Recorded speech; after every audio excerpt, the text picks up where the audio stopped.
Hi guys, Eric Hammond here with the Joy of Homesteading. Where do I even start with solar? Well, that's a great question. Basically, we can think of it a lot like when we go to start a budget for our finances. So you could sit down and try and figure out these numbers of how much should I spend on groceries? What do I need for car maintenance? All of these questions, and it's like I have nothing to base these numbers off of, so I don't even know where to start with my budget. Basically, with finances, you go through and you track every single expenditure for 3 to 6 months so you can get a baseline of what you're spending on groceries, what you're spending on car maintenance, etc. And then you can start to piece in the puzzle pieces of how much do I want to spend in each category. You got to do the same thing for solar. I need to know how much electricity I'm actually using. We can cut down how much power we're using in the future, but we need to have a baseline of where we're even at. And the way you do that is they sell a device called a kilowatt meter. So I wrote it right there, kilowatt meter. Basically, this plugs into an outlet. You plug your device into this device, and it can measure how much electricity that appliance is using. I like to know how many watts it's using.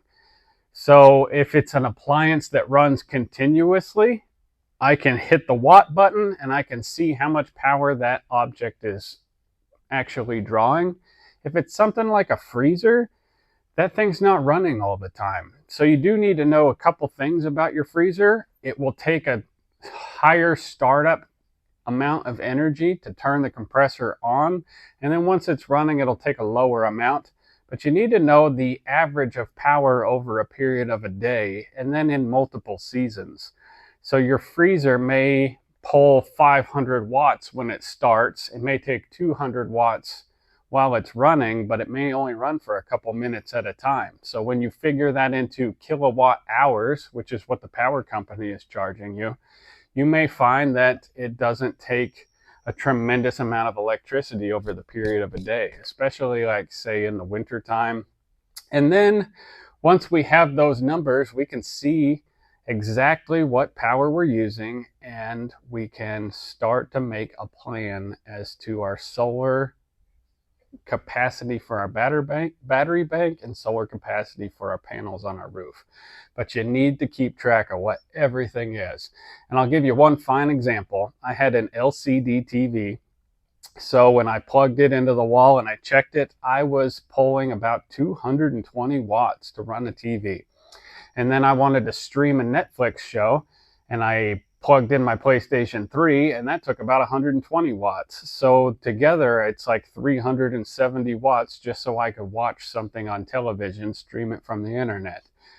I upgraded and spent a little money, and I got an LED TV, and then it had all of the Netflix streaming programs with it.